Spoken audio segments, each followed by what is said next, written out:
Good morning students. आज हम लोग पी ब्लॉक तत्वों के बारे में पढ़ेंगे। हमने पिछली क्लास में पढ़ा था कि टोटल आवर्त सारणी को, आधुनिक आवर्त सारणी को 4 ब्लॉक में बांटा गया है। S block, P block, D block तथा एफ ब्लॉक। ठीक है, ये ब्लॉक क्यों बांटे गए हैं? किसी तत्व के इलेक्ट्रॉनिक विन्यास में अंतिम इलेक्ट्रॉन जिस उपकोष में भरा जाता है उसे उसी ब्लॉक का तत्व मानते हैं। क्लियर है? जैसे हम कार्बन का विन्यास लिखें तो कार्बन का जो अंतिम इलेक्ट्रॉन है वो पी उपकोष में जाता है, इसलिए उसको पी ब्लॉक का तत्व कहते हैं। लेकिन इसके 2 हमने अपवाद बताए थे आपको। एक तो हीलियम जिसका अंतिम इलेक्ट्रॉन एस उपकोष में जाता है, फिर भी वो पी ब्लॉक में आता है। क्यों? कि उसका विन्यास जो है वो पूर्ण भरा होता है 18 वर्ग की तरह, इसलिए। और एक हमने हाइड्रोजन का अपवाद लिखा था कि उसकी वो पहले वर्ग से भी समानता रखता है और 17वें वर्ग से भी समानता रखता है, इसलिए हमने उसको कहाँ रख दिया? आवर्त सारणी में सबसे ऊपर। ये 2 अपवाद थे। बाकी सब जगह आपको क्या रूल लगाना है कि अंतिम इलेक्ट्रॉन जिस उपकोष में जाता है वह तत्व उसी ब्लॉक का तत्व कहलाता है। तो हमने एस ब्लॉक तत्वों के बारे में पढ़ा था। एस ब्लॉक तत्वों में वर्ग संख्या 1 व 2 के तत्व आते हैं। वर्ग संख्या 1 व 2 के तत्व क्या आते हैं? एस ब्लॉक तत्व कहलाते हैं। ये सभी तत्व धातु हैं। वर्ग में जब ऊपर से नीचे आते हैं, वर्ग में कहाँ? पहला वर्ग हो चाहे दूसरा वर्ग हो, जब हम ऊपर से नीचे आते हैं, जैसे बेरिलियम से मैग्नीशियम आए, मैग्नीशियम से कैल्शियम आए, इस तरह आते हैं, तो हम ये देखते हैं कि धात्विक लक्षणों में वृद्धि होती है। परमाणु आकार बढ़ता है, आयनन ऊर्जा कम होती है और धात्विक गुणों में क्या होती है? वृद्धि होती है। ठीक है, सभी धातुएं हैं। और वर्ग 1 के तत्व 1 इलेक्ट्रॉन त्याग कर +1 ऑक्सीजन अवस्था प्रदर्शित करते हैं। वर्ग 2 के तत्व 2 इलेक्ट्रॉन त्याग कर +2 ऑक्सीजन अवस्था प्रदर्शित करते हैं। कुछ विशेषताएं हमने इसमें पढ़ी थी। अत्यधिक क्रियाशील होती हैं, इसलिए इनको वायु में खुला नहीं छोड़ा जाता। नेक्स्ट हमारा ब्लॉक है वो है पी ब्लॉक तत्व। कैपिटल बी हमारा है पी ब्लॉक तत्व।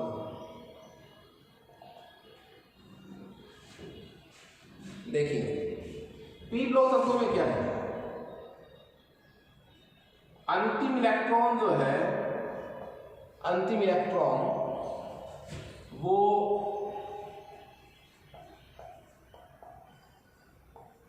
पी उपकोष में भरा जाता है। अंतिम इलेक्ट्रॉन किस में भरा जाता है? पी उपकोष में भरा जाता है। फिर वर्ग संख्या 13 से 18 तक के तत्व। कहां से तो कहां तक के? वर्ग संख्या 13 से लेकर 18 तक के जो तत्व हैं वो पी ब्लॉक में आते हैं। सामने वर्ग संख्या 13 से कहां तक के? 18 तक के जो तत्व हैं वो पी ब्लॉक में आते हैं।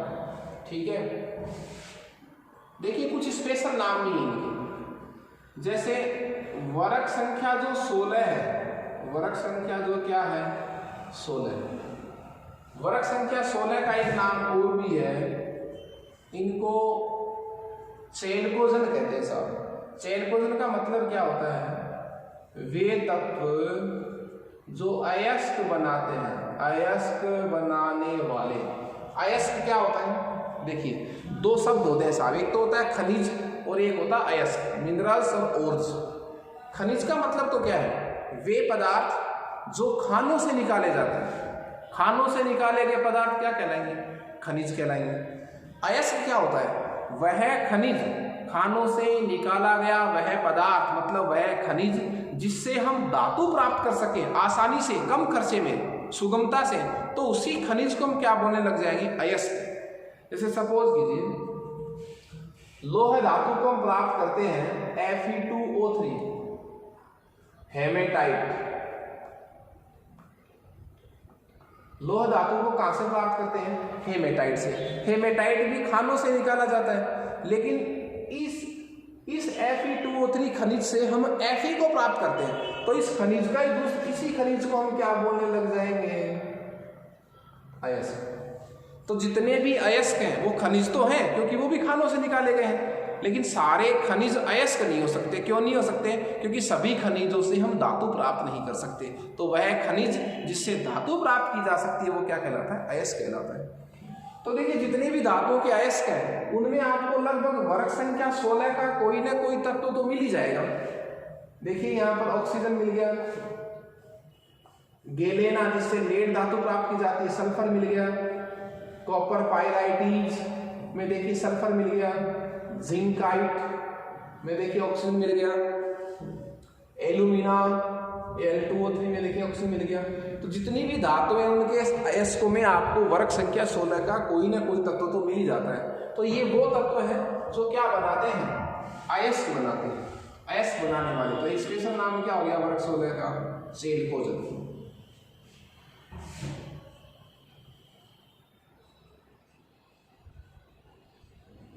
वर्ग संख्या 17 का भी एक स्पेशल नाम है और वो है हेलोजन तत्व, हेलाइड बनाने वाले, लवण बनाने वाले। लेकिन देखिए, वर्ग 17 में फ्लोरीन, क्लोरीन, ब्रोमीन और आयोडीन, और जो एस्केटीन होता है ना वर्ग 17 में, उसको क्या नहीं मानते? हेलोजन नहीं मानते। हेलोजन 4 ही है, फ्लोरीन, क्लोरीन, ब्रोमीन और आयोडीन। वर्ग संख्या जो 18 है, वर्ग संख्या जो क्या है 18 है, उनको स्पेशल नाम देखिए क्या क्या है? शून्य वर्ग के तत्व। क्या क्या नाम है इनके? शून्य वर्ग के तत्व,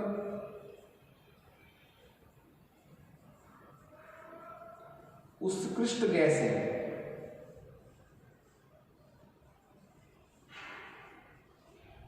अक्रिय तत्व। ठीक है, ये कुछ नाम है इनके। देखिए, ये नाम क्यों पड़े सुनिए आप। शून्य वर्ग के तत्व, उत्कृष्ट गैसें नाम क्यों पड़ा है? क्योंकि उत्कृष्ट धातुएं कौन सी होती है साहब? सोना और बोलिए प्लेटिनम है, चांदी है, ये अक्रिय होती है। तो ये जो वर्ग 18 के तत्व है ये भी अक्रिय क्यों होते हैं? कि क्रिया क्यों नहीं करते? क्योंकि इनके बायतन कोष का अष्टक विन्यास पूरा होता है। इनके बायतन कोष में 8 इलेक्ट्रॉन होते हैं और जिसके 8 इलेक्ट्रॉन अष्टक विन्यास में होते हैं वो स्थायी होता है। उसकी क्रिया करने की प्रवृत्ति क्या होती है? कम। उसकी रासायनिक क्रियाशीलता क्या होती है? कम। तो अक्रिय होता है। क्यों? क्योंकि परमाणु जो है वो आपस में क्यों क्रिया करते हैं? ताकि उनके बायतन कोष में अष्टक विन्यास पूरा हो जाए। तो स्थायी विन्यास प्राप्त करने के लिए परमाणु क्रिया करते हैं। चूंकि वर्ग 18 के तत्वों का अष्टक विन्यास तो पहले से पूरा था, इसलिए वे क्रिया नहीं करते। तो ये गैसीय फॉर्म में तो है ही। उत्कृष्ट गैसीय क्यों कहा गया है? क्योंकि ये जो तत्व हैं ये उत्कृष्ट धातुओं जैसे सोना चांदी की तरह अक्रिय है, उनकी तरह ये भी क्रिया नहीं करती। इसलिए उनसे तुलना करने के लिए उनका नाम क्या निकाल दिया बताओ? उत्कृष्ट गैसीय। क्लियर है? अक्रिय क्यों? क्योंकि चूंकि इनका अष्टक विन्यास पूरा होता है। इनके बायतन कोष का विन्यास क्या होता है? NH2NP6, स्थायी विन्यास। स्थायी विन्यास होता है और स्थायी विन्यास होता है इसलिए ये अक्रिय होते हैं, क्रिया नहीं करते, इसलिए इनको क्या भी कहते हैं? अक्रिय तत्व भी कहते हैं। और चूंकि ये सोना चांदी की तरह अक्रिय है, वो उत्कृष्ट धातुएं कहलाती है। तो उत्कृष्ट धातुओं की तरह अक्रिय होने के कारण इनको क्या नाम बोल दिया? उत्कृष्ट गैस है। तो वर्ग संख्या 13 से 18 तक के तत्व आते हैं। पी पोजमेंटोन आता है, चेल्कोजन कहते हैं, हेलोजन कहते हैं, इनके ये नाम हो गए। पी ब्लॉक के जो तत्व हैं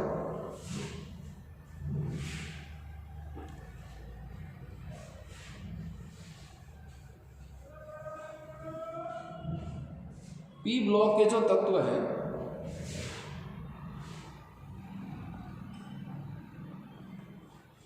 पी ब्लॉक के जो तत्व हैं वो प्राय क्या है? नॉन मेटल है साहब। एस ब्लॉक के जो तत्व थे वो प्राय क्या थे? लगभग क्या थे? वो धात्विक प्रकृति के धातुएं थी।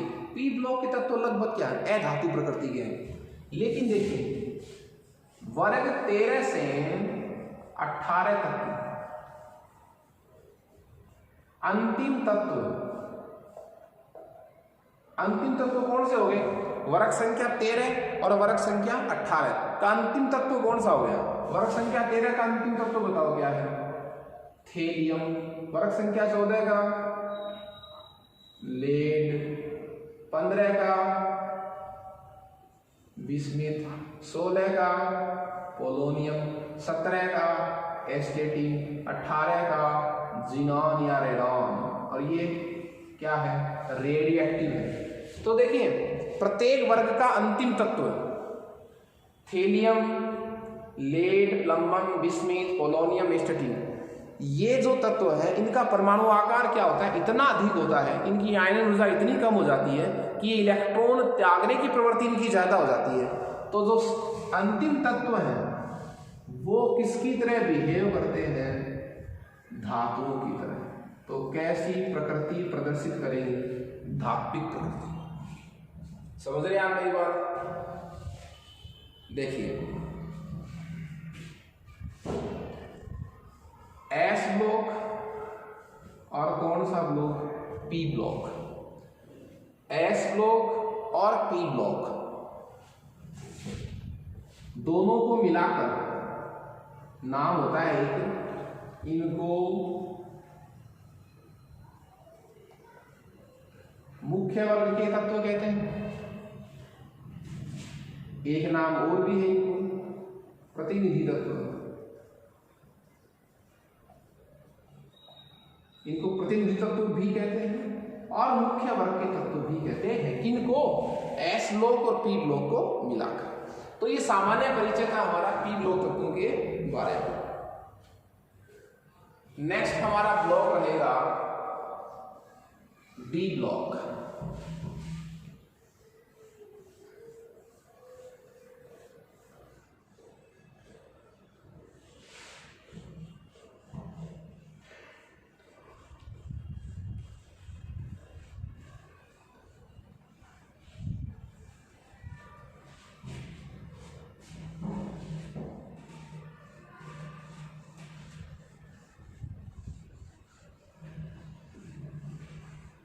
हाँ जी, नेक्स्ट हमारा ब्लॉक है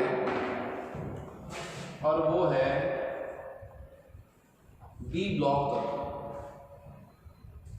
डी ब्लॉक तत्वों में सबसे पहले क्या परिभाषा हो जाएगी? वे तत्व जिनका अंतिम इलेक्ट्रॉन, वे तत्व जिनका क्या? अंतिम इलेक्ट्रॉन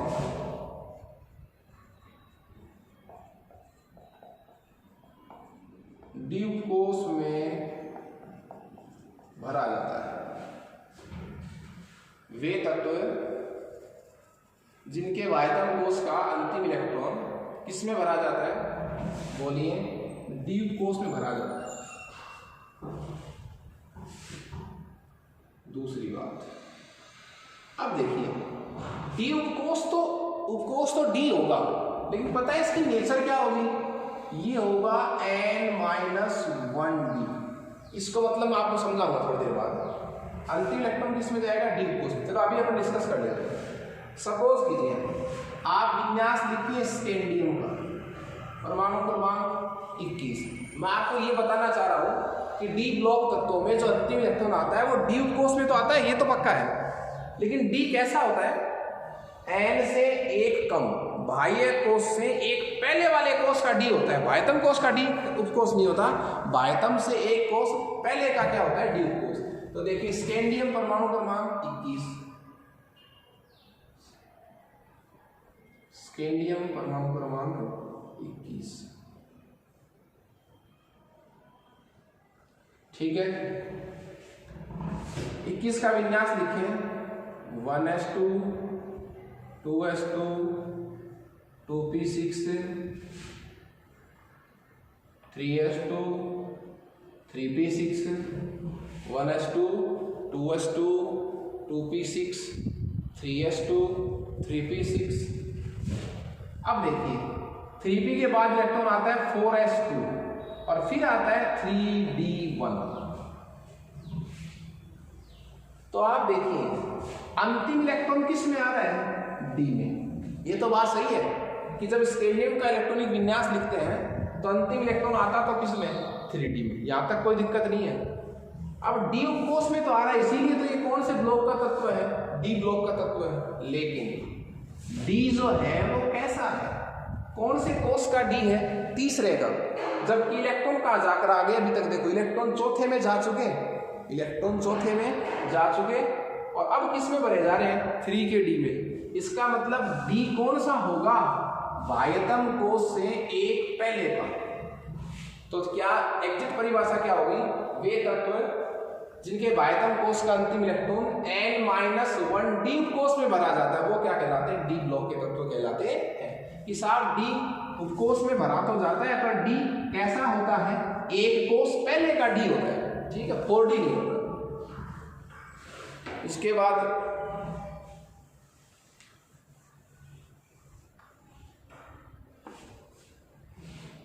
तो डी ब्लॉक के तत्व है वर्ग संख्या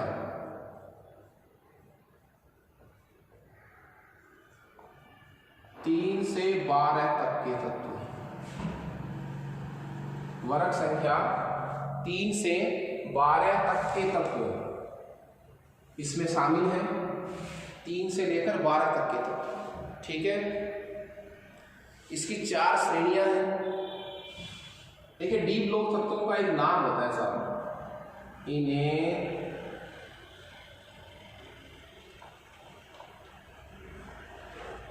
संक्रमण श्रेणी, इन्हें क्या कहते हैं, संक्रमण श्रेणी भी कहा जाता है। इनका एक नाम क्या है, इन्हें संक्रमण तत्व भी कहा जाता है, ट्रांजिशन एलिमेंट भी इनको बोला जाता है। अब संक्रमण तत्व क्यों कहा जाता है वो देखो आप, क्योंकि ये कहाँ संक्रमण कर रहे हैं, ये एस ब्लॉक और डी ब्लॉक कहाँ बैठे हैं, ये वर्ग संख्या 1 व 2 किस में आते हैं, एस ब्लॉक में, 13 से 18 तक किस में आते हैं, पी ब्लॉक में। ये कहाँ बैठे हैं, बीच में 3 से लेकर 12। तो ये एस ब्लॉक और पी ब्लॉक तत्वों के मध्य स्थित है, इसलिए इनको क्या कहते हैं, संक्रमण तत्व। एक रीजन और है साहब, वो क्या है कि डी ब्लॉक के उसी तत्व को संक्रमण तत्व माना जाएगा जिसमें डी कक्षक अपूर्ण हो। जिस डी में इलेक्ट्रॉन आ रहा है ना वो डी कक्षक क्या हो, अपूर्ण हो। अब अपूर्ण कैसी अवस्था में हो, चाहे क्या हो, मूल अवस्था में या फिर क्या हो, एक्साइटेड स्टेट में, उत्तेजित अवस्था में। मूल अवस्था में या उत्तेजित अवस्था में यदि किसी तत्व का डी कक्षक जो है वो अपूर्ण है तो हम उसको कैसा तत्व बोलेंगे कि ये कैसा तत्व है, ये साफ ट्रांजिशन एलिमेंट है, संक्रमण तत्व है। यदि ऐसा नहीं है तो उस डी ब्लॉक के तत्व को हम संक्रमण तत्व नहीं बोले। क्लियर है, रिवाइज कर रहा हूं मैं, देखिए डी ब्लॉक के तत्वों को संक्रमण तत्व भी कहा जाता है। और संक्रमण तत्व क्यों कहते हैं, इसके 2 रीजन है। एक तो ये एस ब्लॉक और पी ब्लॉक के मध्य उपस्थित है इसलिए, दूसरा ये वे तत्व है जिनका डी कक्षक क्या हो, अपूर्ण हो, या तो मूल अवस्था में या उत्तेजित अवस्था में। यदि ऐसा नहीं है, यदि डी कक्षक क्या हो, पूर्ण हो, पूरा भरा हो, D10 हो, 10 इलेक्ट्रॉन भरे हो उसमें, यदि पूरा भरा हो तो उस डी ब्लॉक के तत्व को हम क्या नहीं मानेंगे, संक्रमण तत्व नहीं मानेंगे। एग्जाम्पल देखिए आप, जैसे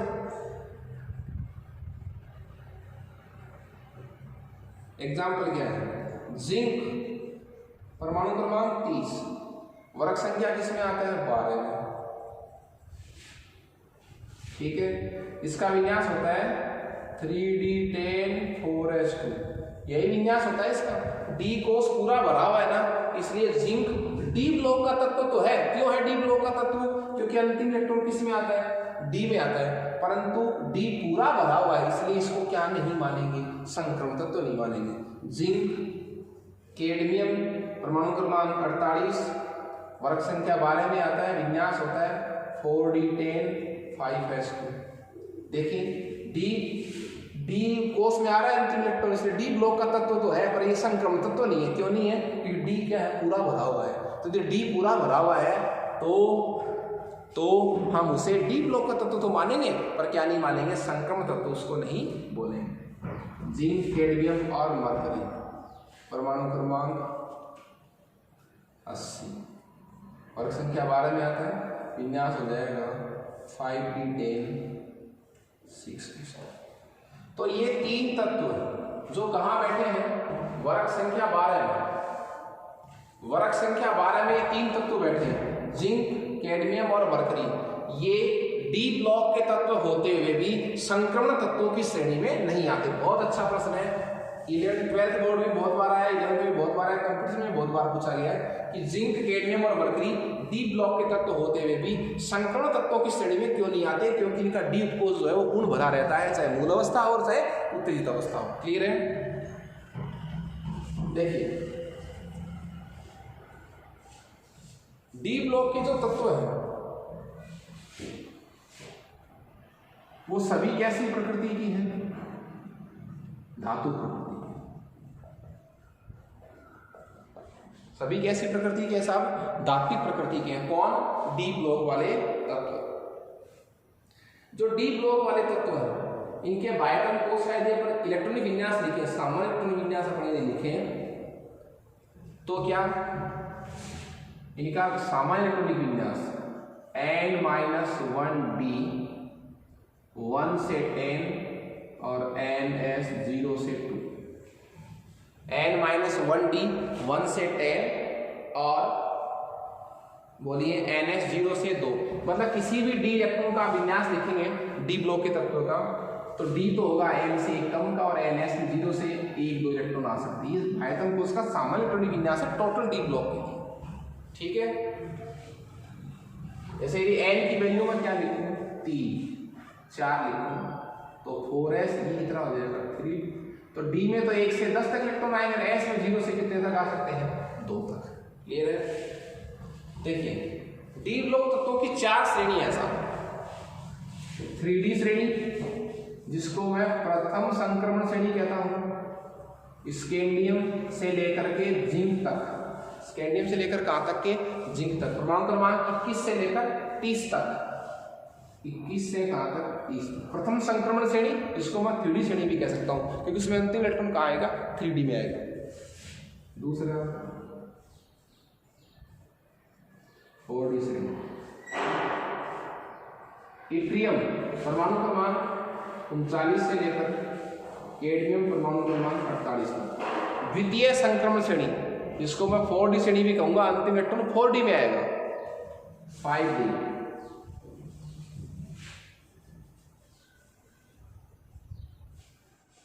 5D श्रेणी। लेंथ है ना परमाणु क्रमांक 57, फिर 58 से 71 तो कहां चले गए? F ब्लॉक में, तो सीधे आ जाओ हैफनियम।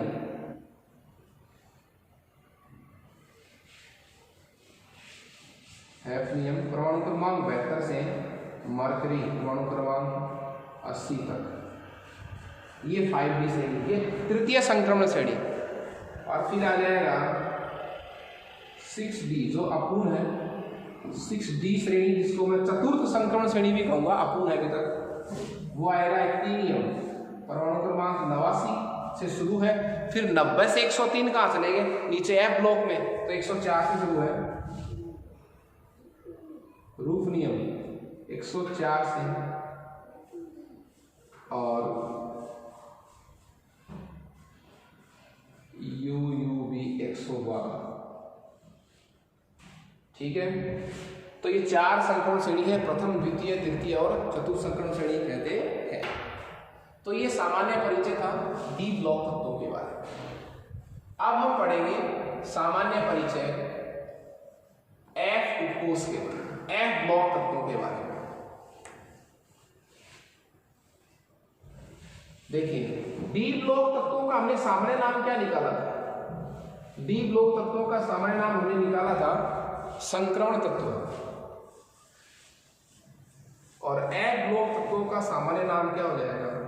आंतरिक संक्रमण तत्व। क्यों? क्योंकि जो संक्रमण तत्व है वो S ब्लॉक और P ब्लॉक के मध्य बैठे हैं। तो F ब्लॉक वाले तत्व तो D ब्लॉक के भी मध्य बैठे हैं, D ब्लॉक के भी मध्य बैठे हैं, तो इनको आंतरिक संक्रमण तत्व या अंतः संक्रमण तत्व भी कहा जाता है। देखिए, कैपिटल डी हमारा ब्लॉक है एफ ब्लॉक तत्व। तो वे तत्व जिनमें अंतिम इलेक्ट्रॉन एफ कोष में प्रवेश करता है। ठीक है, अब एफ कैसा होगा? बाह्यतम कोष का एफ नहीं होगा, बाह्यतम से 2 कोष पहले का एफ होगा। मतलब एफ कैसा होगा?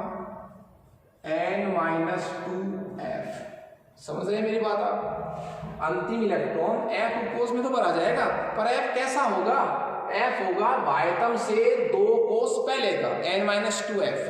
तो परिभाषा एग्जिस्ट क्या होगी इसकी? वे तत्व जिनमें अंतिम इलेक्ट्रॉन n-2f कोष में भरा जाता है। देखिए आवर्त सारणी में नीचे 2 क्षैतिज पंक्तियां हैं साहब। 2 कैसी पंक्तियां हैं? क्षैतिज पंक्तियां हैं।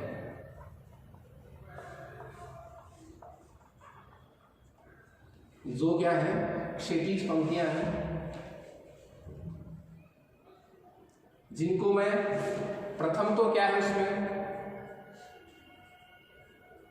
4f श्रेणी या प्रथम अंतः संक्रमण श्रेणी, जिनको लैंथेनॉइड भी बोलते हैं, क्योंकि शुरू कहाँ किसके बाद आते हैं? लैंथेनम के बाद आते हैं, तो लैंथेनॉइड, जिसको शॉर्टकट प्रतीक क्या बोलेंगे? Ln। दूसरी है 5f श्रेणी, या मैं कहूं सेकंड अंतः संक्रमण श्रेणी ऑब्लिक